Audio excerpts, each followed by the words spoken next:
भारत तंत्र में आपका स्वागत है। आज मैं मौजूद हूं उत्तराखंड के प्रमुख क्षेत्र जसपुर के गांव राजपुर के प्राथमिक विद्यालय में। यहां एक पीड़ित परिवार सन 2007 से यहां शरण लिए हुए है।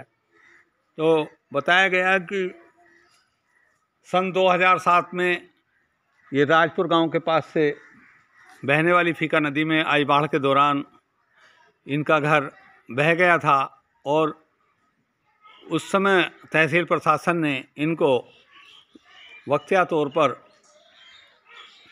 यहाँ विद्यालय में यह कहकर शरण दी थी कि आपको ग्राम समाज की भूमि में घर बनाने के लिए पट्टे पर भूमि आवंटित की जाएगी। लेकिन पिछले 16 वर्षों से यह परिवार यहीं रह रहा है, क्योंकि इन्हें कहीं ग्राम समाज की भूमि में घर बनाने के लिए पट्टा आदि तहसील प्रशासन ने आवंटित नहीं किया। इसीलिए यहाँ ये शरण लिए हुए थे। 20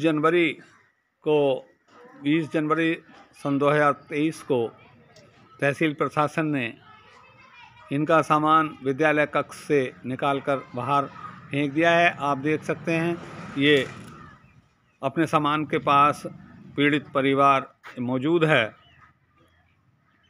अब इनसे वार्ता करते हैं कि किन परिस्थितियों में प्रशासन ने इनका सामान विद्यालय कक्ष से निकालकर बाहर फेंका है। अब मेरे सामने हैं ये पीड़ित परिवार के मुखिया। क्या शुभ नाम है आपका? भोपाल सिंह। भोपाल सिंह। अच्छा, तो सन 2007 में जो फीका नदी में बाढ़ आई थी तो आपका घर उसमें बह गया था? उसमें बह गया था साहब, बाढ़ में। अच्छा, तो तहसील प्रशासन ने जब आपको यहाँ विद्यालय में शरण दी थी तो क्या शर्त क्या कहा था, क्या आश्वासन दिया था? उन्होंने कहा था कि आपको हम पट्टा देंगे और जब तक आपकी जगह ना बनेगी, रहने का ठिकाना नहीं होगा, तब तक आप इस भवन में ही रहोगे। अच्छा, तो आप यहीं रह रहे हैं तब से? तब से यहीं रह रहे हैं। अच्छा, तो आपने बीच में कभी ये जो पट्टा आवंटित करने की मांग उठाई थी? बहुत उठाई। अच्छा, क्या तो कभी आपने जो है इस संबंध में प्रार्थना पत्र दिया क्या? प्रधानमंत्री जी को भी दिया था। हाँ। तो उधर से भी उन्होंने लिख दिया था कि हाँ पट्टा दिया जाए। हाँ। तो अब यहाँ के पटवारियों ने, लेखपालों ने लिख दिया ये कि साहब ये लेने को तैयार नहीं है। अच्छा, आप ये बताइए कि आपने इस संबंध में कभी धरना वगैरह भी दिया? कभी धरना साहब 2015 में दिया हमने। अच्छा। 3 दिन तक भूख हड़ताल पर बैठे रहे। हाँ। 14 तारीख को तहसीलदार साहब ने हमें उठा दिया। हाँ। क्या कहा उन्होंने कि 1 माह के अंदर अंदर आपको पट्टा और मकान दोनों देंगे हम। अच्छा, लेकिन नहीं दिया गया? लेकिन दिया नहीं गया। अच्छा, तो उसके बाद फिर आपने फिर और कभी कोई आंदोलन वगैरह किया? फिर जो है हमने 2021 में आंदोलन किया। अच्छा, तो उसमें आपने 2021 में क्या किया था? 2021 में हमने क्या किया? धरना दिया था? धरना दिया 3 महीने तक। कहाँ? तहसील में? तहसील में, तहसीलदार साहब के सामने। 3 महीने तक? 3 महीने लगातार? फिर भी कुछ नहीं हुआ? कुछ नहीं हुआ। अच्छा, तो फिर आपने तो वो आश्वासन कैसे समाप्त किया? कोई आश्वासन मिला था आपको या वैसे ही आपने उसको समाप्त कर दिया? तबीयत खराब हो गई। हाँ। घर वाले की भी तबीयत खराब हो गई, मेरी भी तबीयत खराब हो गई। तो अच्छा, उधर से कोई आश्वासन नहीं मिला? आश्वासन नहीं मिला। तो फिर आपने जो है ये हार कर अपना बैठ के धरना समाप्त कर दिया? अच्छा, क्योंकि दवाई के लिए भी पैसा अच्छा। अब ये जो आपका घर ये उजाड़ा गया है, यानी कि कल 20 जनवरी को विद्यालय कक्ष से आपका सामान जो बाहर निकाल कर फेंका गया है, तो अब आप यहाँ रात को यहीं रहे खुले आसमान के नीचे? नहीं रहे साहब। अच्छा। तो अब तहसील प्रशासन ने क्या कहा कि ये सामान आप कहाँ ले जाएंगे? उन्होंने कहा कि भाई सामान को या तो कहीं भी ले जाओ। अच्छा, ये हमारी कोई जिम्मेवारी नहीं, कहाँ तो ले जाओ। कितना समय दिया आपको? उन्होंने क्या, रात का समय है आपके लिए। अच्छा, रात में आप ले जाओगे ठीक है, परंतु नहीं तो हम भर के ले जाएंगे। अच्छा, तो आज इसकी व्यवस्था करोगे आप? अब जैसे दूसरी रात आने वाली? हाँ, इसकी व्यवस्था करनी पड़ेगी साहब। अच्छा। तो अभी तक नहीं हुई व्यवस्था कहीं आपके? अभी व्यवस्था हुई नहीं, रखने की पूछ रहे हैं लोगों से, भाई तुम्हारा धोरा रख लें, तुम्हारा धोरा रख लें, लेकिन सब लोग कह देते हैं कि हमारे पास इतनी जगह नहीं है भैया। तो देखिए, अभी ये पीड़ित परिवार के मुखिया भोपाल सिंह ने बताया कि सन 2007 में ये फीका नदी में आई बाढ़ के दौरान इनका घर बह गया था और तहसील प्रशासन ने इनको गांव के प्राथमिक विद्यालय में शरण दी थी और यह कहकर इनको शरण दी गई थी कि उनमें ग्राम समाज की भूमि में घर बनाने के लिए कहीं पट्टा आवंटित किया जाएगा।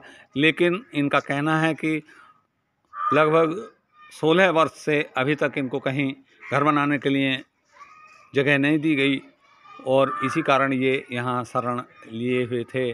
और 20 जनवरी को इनका सामान विद्यालय कक्ष से तहसील प्रशासन ने निकाल कर बाहर फेंक दिया।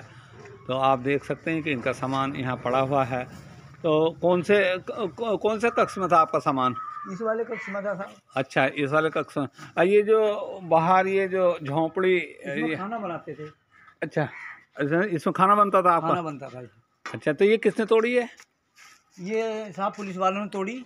अच्छा, ये पुलिस वालों ने तोड़ी? ये पुलिस वालों ने तोड़ी। अच्छा, तहसील प्रशासन के साथ पुलिस रही होगी कल? है? अच्छा अच्छा। तो ये जो सामान है आपका, ये तो यही सामान है सारा या कुछ और भी है सामान? यही सामान है साहब। कुछ रात में जो है जब हमें यहाँ जाड़े में बस्तर में जो है नींद आई थोड़ी, तो उठा के कुछ लोग इधर ले गए। अच्छा, क्या गेहूँ बेचने पड़ेंगे? गेहूँ थे इसमें। अच्छा, गेहूँ उठा कर ले गए आपका? गेहूँ उठा कर ले गए। तो देखिए, इन्होंने बताया कि तहसील प्रशासन द्वारा विद्यालय कक्ष से सामान बाहर निकाल कर फेंके जाने के बाद रात को जब ये यहाँ खुले आसमान के नीचे सो रहे थे तो उसी दौरान इनका गेहूँ, ये बोरों में था गेहूँ? हाँ, बोरों में था। कितने बोरे थे? 5 बोरे थे साहब। इसमें से कोठी में से निकाल कर उन्होंने बोरों में भरवा दिए थे। तो इनका कहना है कि इनके गेहूं के बोरे यहाँ रखे हुए थे। रात को यहाँ खुले मैदान में इनका सामान रखा हुआ था। उसी दौरान अज्ञात व्यक्ति इनके गेहूं के बोरे उठा कर ले गए। कितने बोरे ले गए?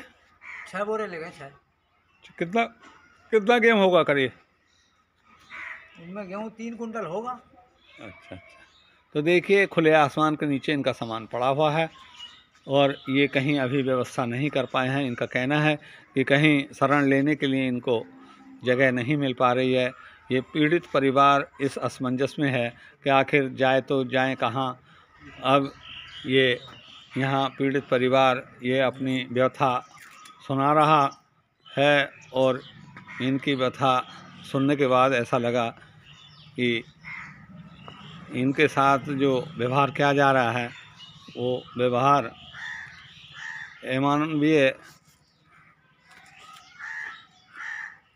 व्यवहार है और इनको कहीं घर बनाने के लिए भूमि आवंटित की जाए, इनकी यही मांग है। यूट्यूब चैनल भारत तंत्र के लिए पत्रकार सुशील चौहान।